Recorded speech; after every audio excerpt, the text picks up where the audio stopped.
Hey everyone, Mango7Roll here. How we doing today? Welcome to episode 1 of just my tutorial for this game. I've been asked and asked and asked to do this. I'm going to try to do my best. I hope it goes well. The plan for this is something that all players can watch, specifically newer players or anybody that doesn't really fully grasp the game yet. I'm going to go through everything I can and record everything, and every sort of thing I do, I'm going to talk about why I do it and try to explain it to you. So I hope this is a wonderful little way for you to learn this game and experience this game and get the most out of it. I'm going to go at least until 10:10. That's as far as I've decided to go. I'm not sure if I'll go after, but you'll see me clear everything in the game basically that I can. I'm not going to use 5 stars. I'm just going to use whatever 3 stars I get. I'm not going to use the overpowered 3 stars, so I'm not going to use Clury. I'm not going to use anybody like that, like Axe God or anything like that.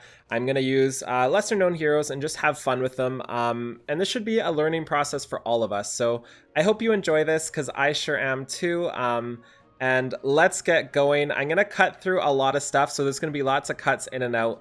And I'm just going to talk about anytime I run into a problem or anytime I have to make a decision. That's when you're going to see my beautiful face again. So I'll see you in a little bit, guys. So one thing I want to talk about first before we get into this is just the battle system and how it works. If you long press on the bottom here on these skills, you can see what each individual thing does. I know the tutorial actually tells you these things, but who reads that anyway? And this way you can listen to it. It's pretty self-explanatory. There's going to be an auto function later you get to, but we don't need to talk about that now. There's also what are called souls, and you can see each skill has acquire 1 souls there, acquire 2 souls here, and acquire 2 souls here. And that builds up your soul charge at the bottom. And then each character has 1 spell you can burn, it's called.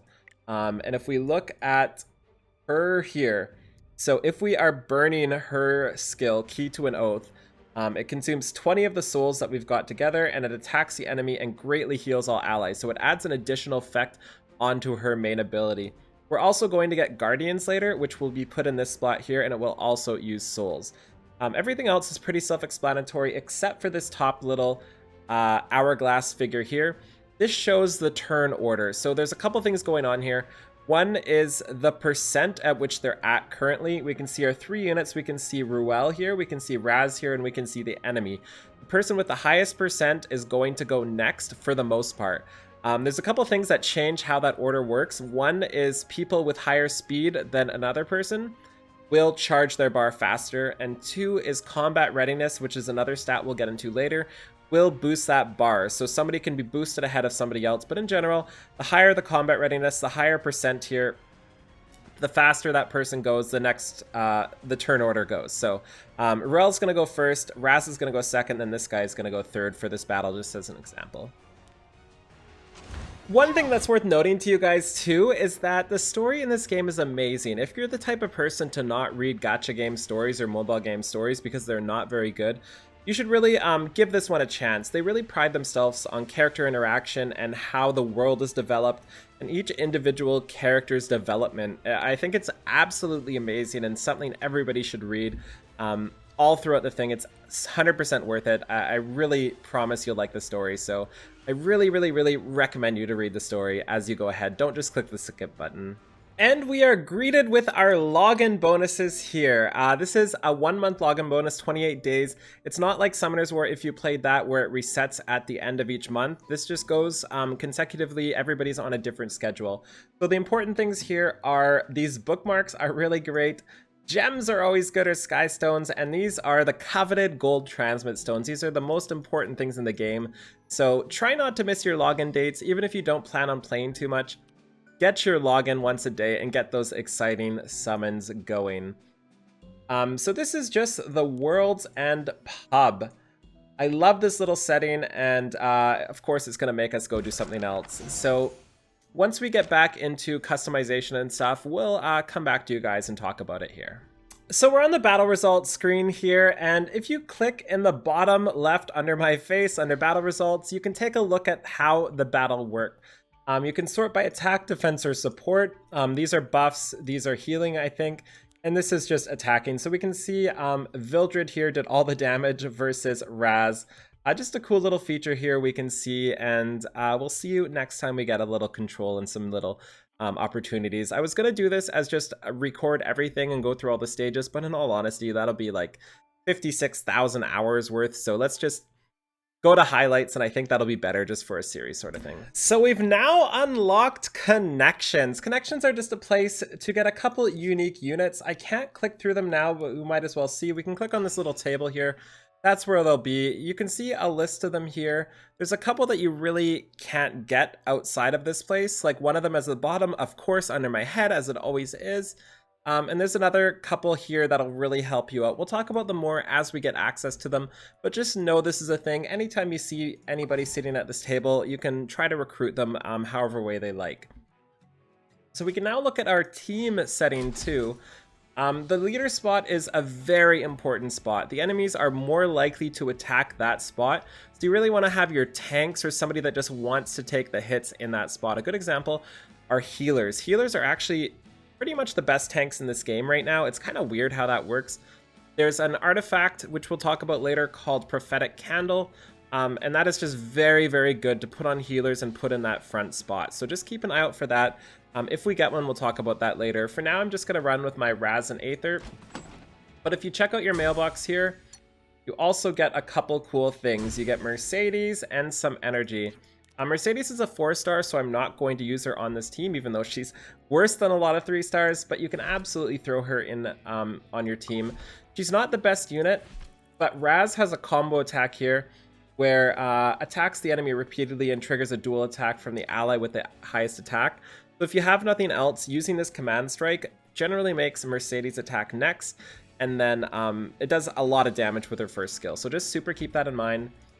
Depending on when you started, you'll have way more things. If you have the a bunch of epic pieces we got in the mail, your account is so much better than the way mine is now. So just keep that in mind. I'm kind of sad they didn't keep sending those out. I figured I would get them when I started this, but apparently not. So let's get moving on, and we'll see how our boy Raz and our boy Aether get going. I hope you watch that cutscene. So now that we're getting into the free play, we can kind of start controlling things ourselves. It's really important to try to get these 3 stars done each time. 3-starring stages get you region rewards. If we click down in the bottom left here, if we 3-star 16 worth of places, like 16 stars total, we get this. If you do 48 total, you get the final one. So that's very important to keep doing. It's not really fun to come back because you forgot to put a thief on your team, for example. So every time I do this with my team, I just make sure I satisfy all the requirements, which is a Soul Weaver, and that's it right now. So we'll keep going. So we got our first Guardian here, and a lot of people see Arky, first one you get, and kind of expect to switch to Xeon or Crom Cruise afterwards. Absolutely not. Arky turns out to be the best Guardian in this game just because of the low usage, and he also provides a buff. So this gives you attack and crit buff, I believe. Yeah, increases attack and crit on your party when you use it. He's so unbelievably good. He's going to be the Guardian of choice you use for basically every continent in the game, so definitely keep him in your group and make sure you're using him because he does so much damage. Yay, we got our first summon. So the first summon you get in this game is a guaranteed 3-star. You cannot get an artifact, and you cannot get anything more than 3-star. So we're absolutely going to get a 3-star from here. So let's get going. Our first summon, yay. I want somebody fun that I haven't used before, and I'm gonna put them on my team and definitely use them for a long time, unless it's somebody terrible. Ah, perfect. Perfect. I wanted to try Azalea out. Officer of the Rengar Public Security Club, Azalea Pormia. Nice. So I'm gonna be trying Azalea out. I haven't really heard anything about her, so I'm really excited to just put her on my team and see how she performs early. They're gonna give us a more tutorial here, and we can toss her on my team and take a look at her skills. Every time you take a look at somebody's skills, you really want to check out what they do. So we can see she recovers her own health. We can also see she can provoke here. And her third one decreases speed with the 65% chance. So she seems pretty fun. I will be excited to try her out. And yeah, she's a warrior as well. There's a bunch of different kinds of classes, and the reason for classes in this game is because you'll have a different artifacts, which we haven't been introduced to yet. but you'll be able to equip those on different types of classes. At this point, I believe you can also do some more summoning if you want.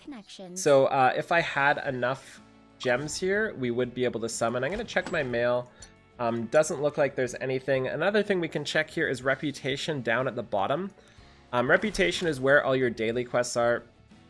Three Sisters Diaries are all daily quests. So these are things you should be doing every day. You obviously cannot complete all of these yet, but in a day or two of playing, you'll be able to finish them up.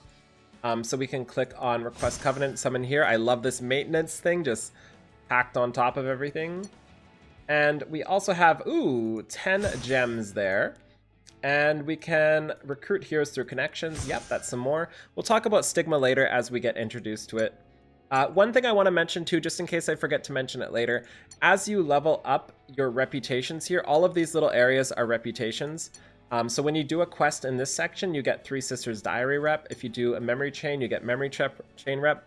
When you finish this here, it's going to give you a green box, I think, that says view story. And when you view that story, not only is the story awesome, but you also unlock effects. So I'll unlock battle XP here, equipment XP here. So make sure you're doing that as you level up these reputations. I might as well take this time to talk about the packs as well here. There's a lot of things you can buy in this game and stay mostly free to play. Obviously, you're not free to play if you spend some money, but there's a couple very, very, very cheap packs that are just well worth it.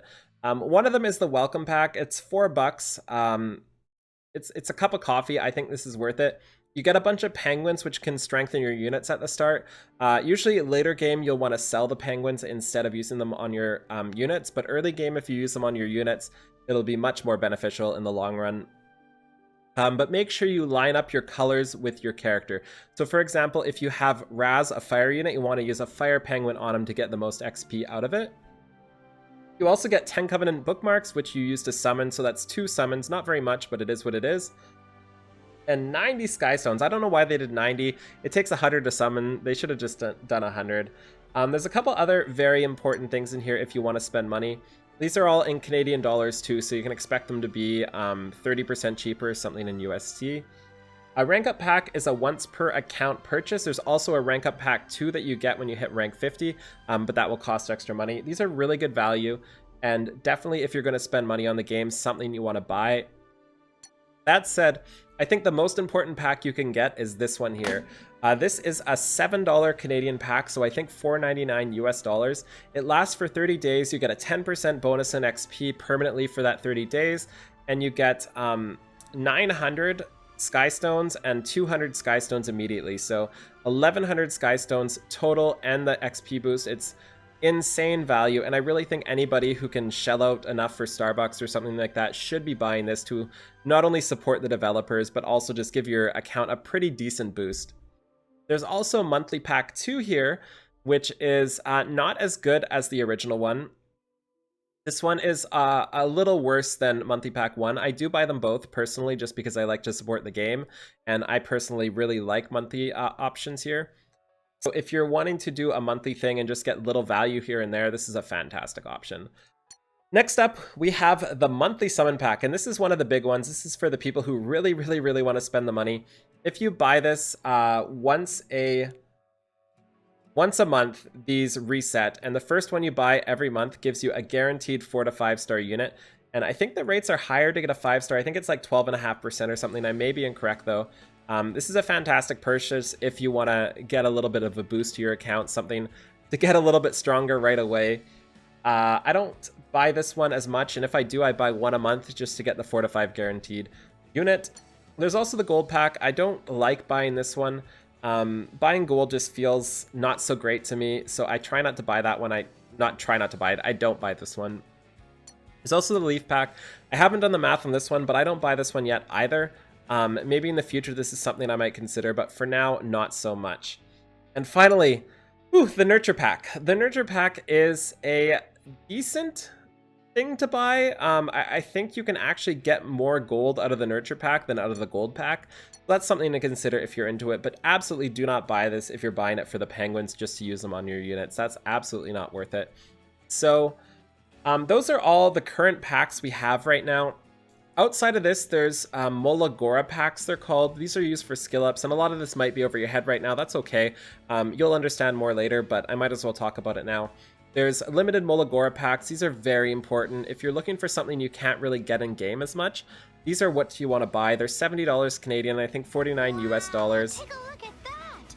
And I think they're worth buying if you're the type of person to put money into a game. But if you're not, they're definitely not the ones to buy, and you should stick to these monthly packs. So let's get back to our scheduled programming.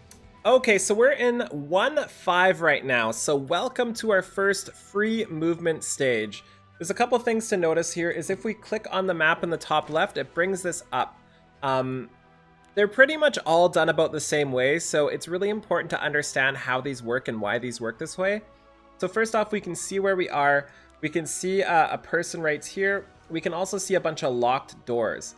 There's also other things to see on the map here, like it's covered by the name, but there's like a dead end there with a door. That means we can leave in that direction.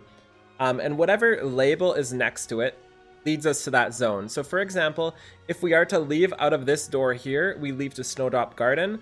If we are to leave out of this zone here, we lead to Angara Ruins instead. So keep that in mind as we move ahead.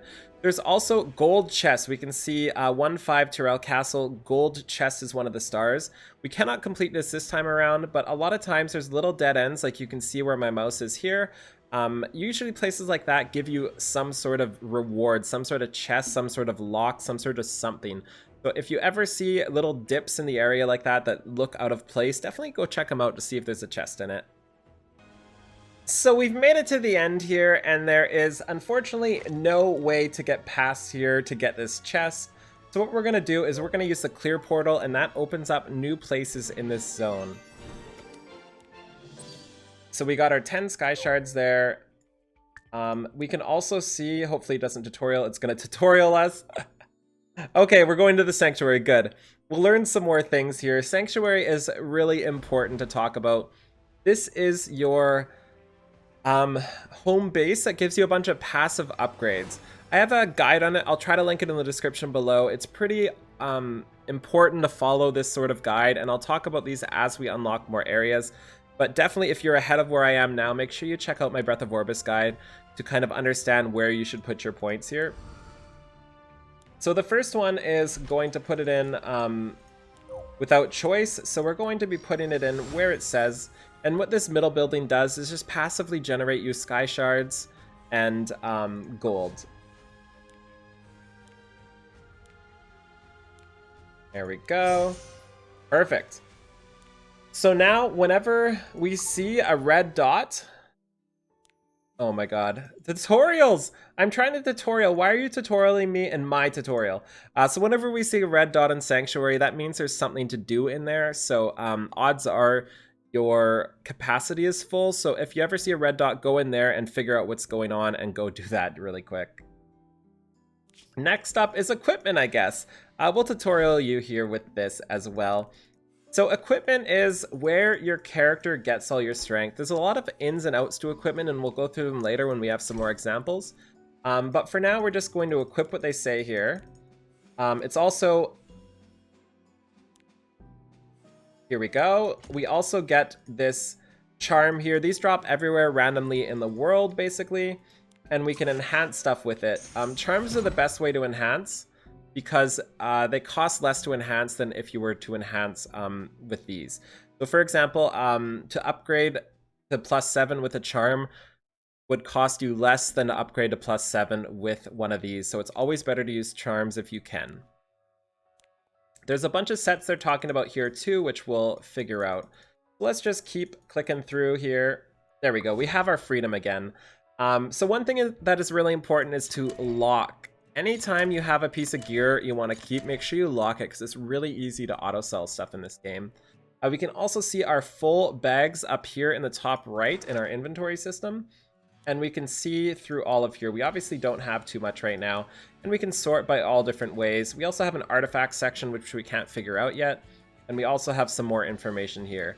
And we can see everything equipped on all our units as well. So what we're going to do with our small amount of gear we have, Our Raz is our tank right now, and this is a health set. We can see at the bottom, it says health set 1 of the 2. That means if we get 2 pieces of the health set on Raz, we get a 15% bonus in HP. So we've got this chest here, and it's got a health set, the little heart there, so we're going to equip that.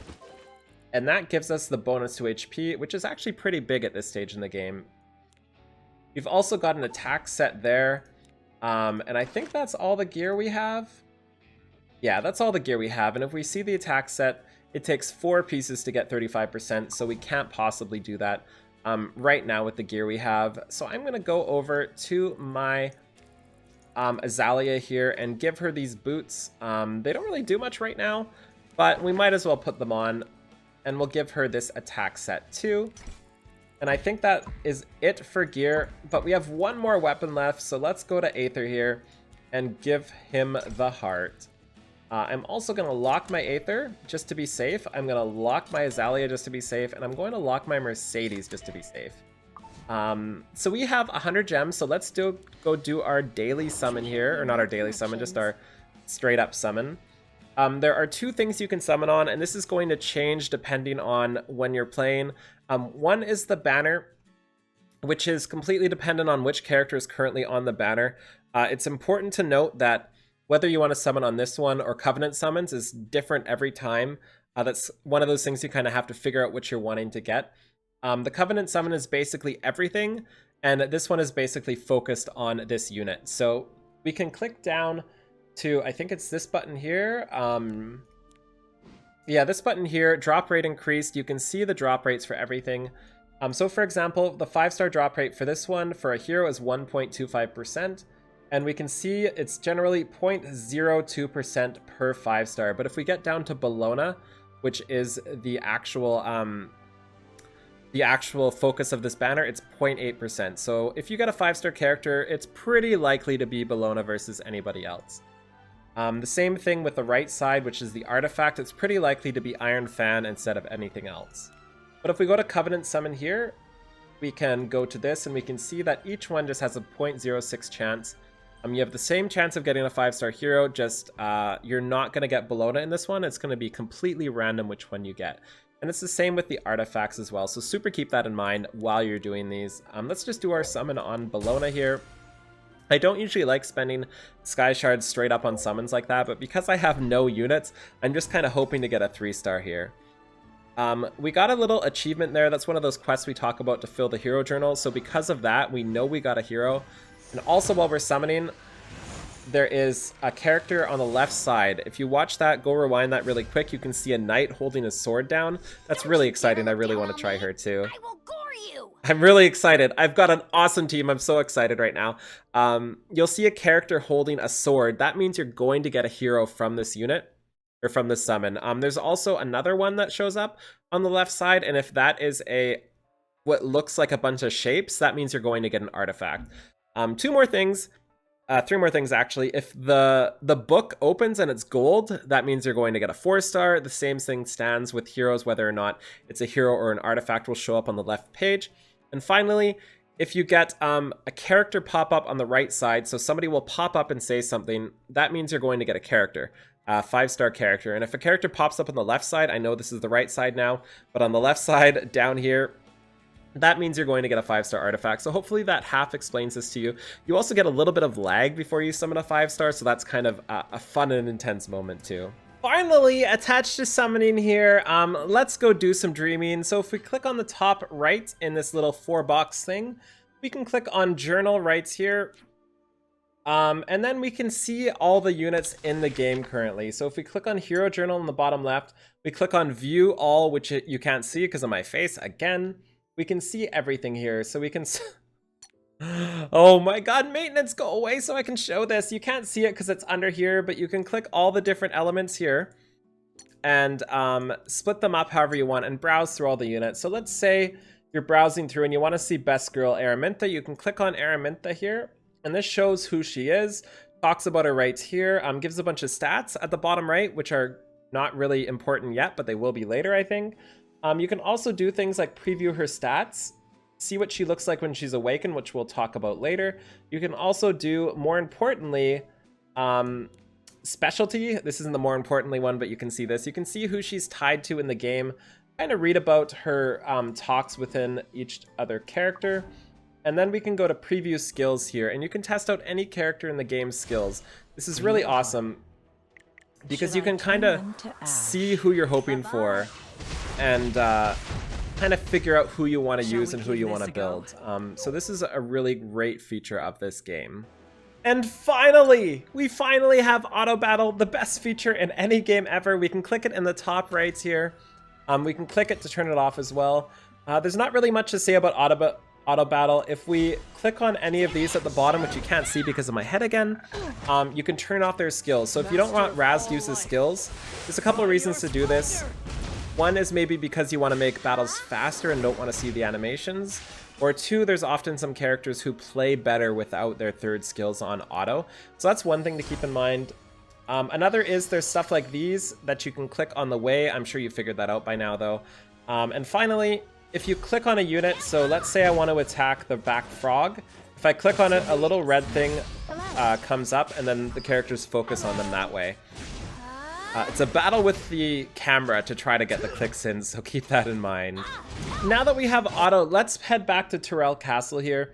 We see that there are 2 stars in this one. We can click on it, and we need to open this golden chest. So we can select our team here, and we can see that these 2 places are open. So we're gonna make a run for this bottom chest area and see what we get. Because usually chests give you unique pieces of gear that everybody gets. So I'll get the same piece you get, for example. But the upgrades you do on them will be different. And we'll talk about weapon upgrade when we can as well. So we've got our golden chest here, and we can see we get a sword from it. It's purple, which is the 3rd tier of rarity, I think, or 4th tier, I'm not sure. It's not the highest, but the 2nd highest tier of rarity. We'll talk about that in a bit as well. And because, like I talked about earlier... Is it my turn already? When we left here, we unlocked Snowdrop Garden. We're going to want to leave here instead to unlock this one as well. You can also clear out these and make them highlighted so you have the 100% completion, but it doesn't really matter too much outside of... Ooh, that's AoE. I didn't know that was AoE. Nice. Clear my path. Pretty cool. I'm actually excited to use these 2 people. And we've got our first... Oh, this is the boss. I thought this was the boss. Ouch! Get them. Over here. And you can see that's always going to pull Azalea in when she's the strongest, so I want to beef her up a little bit. I was hoping to use Arky here, but this is the type of thing you want to use Arky for because it does so much damage to the boss. It's based off your attack as well, and I think somebody on my team buffs attack, so if I buff up attack and then use Arky, it's going to do more damage than before without the attack buff. Perfect. So unlike this weapon here, these boots are random. So this and this, somebody else is going to get something different, but this, every single person is going to get that chest. So just to keep in mind where you get these unique sets of gear. Okay, and finally, let's talk about all these icons on the world. So there's the most important one, I think, which is this right here. This little, I don't know what kind of shape that is, but those are Breath of Orbuses. Those are used to upgrade your sanctuary, which we introduced. Take a look at that. Which we introduced you to earlier. I really need to turn those off while I'm doing these. These are very important to hunt. Anytime you see one of those on the world, you need to go get it because they're in limited supply. It's not like they're going away, but there's no reason not to get them as fast as possible. There's also this symbol here, these little handshaking, that means it's one of those travel stages where there's not really much fighting and you move around. This is a boss stage, and there's different achievements or journal entries or whatever they're called, quests, I guess, for killing ex-bosses, for example. And that's about it for this stage, and these things here move you to another zone. And you can see in World 1, we have Move to Rangar, we have Move to Lebulin, we have Move to East Terranor. So there's 3 different directions you can go on this map, so keep that in mind. It's really important. And if we zoom out here, you can see all the worlds here, and if you zoom out again, this is all that's currently in the game. You can see how many continents they plan to eventually enable, so that's really cool for the future of this game. So yeah, let's go get our Breath of Orbis in that Chaos Gate and see where we're gonna put it. Okay, so now we're at the decision of where to use our Breath of Orbis. In all honesty, I think the best place to put it is a place we can't put it yet, but we're gonna get enough to cover all of these bases, so there's no reason not to put it in the heart of Orbis so far. The way these work is if you upgrade one of these stages, it upgrades that specific thing. So for example, if we click on this one, right now it's not built, but if we up it to level 1, we get a 5% chance to earn 200% at not built, then a 20% chance to earn 200% rewards at level 1, then 35, then up to 50%. So right now we're sitting at the base, so if we are to use this, we'll get a good 15% the first try. This one here increases the regeneration rate. So right now we have it as 1,000 gold and 0.25 sky shards per hour, and we can bring it up to 3,000 gold and 0.75 per hour. And the other one caps where or how much you can hold. So we can hold up to 36,009 sky stones in this one. So what you want really depends on how much you play. If you're like me and you're going to be playing this game a lot, you really don't need more than 1 point in this left side. That's all I really do. I cap when I'm overnight, but that's about it. I think everybody needs this middle one up to max, and I think everyone needs this right one up to max. So I would personally put my first points into this one here. It sucks that it costs 60,000. That's a lot of gold at this stage. But I would put my first 3 points into this one and max this out just so we're getting the maximum amount of sky stones per hour. And sky stones are something you have to buy or are very limited basically. So any sort of passive generation of this as a free to play or as a new player at all is just fantastic. So I really wanted to do the selective summons, but it looks like the maintenance is happening before I'm going to get to finish that. So we'll talk about that at the start of the next episode. But for now, we're going to leave you guys with a couple summons just to see what we get. And the summons don't really matter here. I'm honestly hoping for some 3-star units just to have fun with. Just something that's not used too much that I can experiment with is all I am hoping for. So let's just do some summons and see what we get here. We've got enough for 2 summons. Maybe we'll get an artifact so we can explain that too. And we got an artifact. You see how it's a shape on the left instead of a hero? That means we're getting an artifact. And they tell us this too. So we got Exorcist Tonfa, which is honestly one of the better 3-star artifacts. What it does, you can see over here, is increases the damage dealt by 8% when the enemy's health is more than 50%. So this is really good for PvP, anything you really want to do a chunk of somebody's damage right at the start. Not what I'm interested right now, though, so we're going to do one more summon and hopefully get a hero to replace Raz, because I don't want to use Raz. Not that he's bad, I've just used him before. Wow. Okay, so we're getting a 5-star artifact right off the bat. I can't use this, and that kind of sucks. So I wish I had this on my main account. I did not get a fan, but it is what it is. So this one, damage dealt increases by 16% when attacking an ice elemental target. This is a really good artifact, but just like I said at the start, I cannot use anything over 3 stars in this account, just as how I'm going to limit myself to make it as more accessible as possible, just to show you guys what can be done. So the fact that I'm sitting here hoping for 3-star artifacts and I end up with that is just hilarious to me. Anyways, what a fitting end to this episode. If you like this episode, please let me know in the comments below. Feel free to like, comment, subscribe as always too. That really helps me out. Join up on Discord, join up on Twitch. Come ask me questions if you need help. I can answer them one-on-one, and we can get you started on this game. A couple other things too is if you have any format recommendations for how I go further with this, if you have any advice, any thoughts on how I do this sort of a video, please let me know, because this is new to me. I'm just hoping to help as many people out as I can. And if there's anything I haven't covered, please just ask. So thank you so much. I hope you enjoy this wonderful game, and I'll see y'all later. Bye, everybody.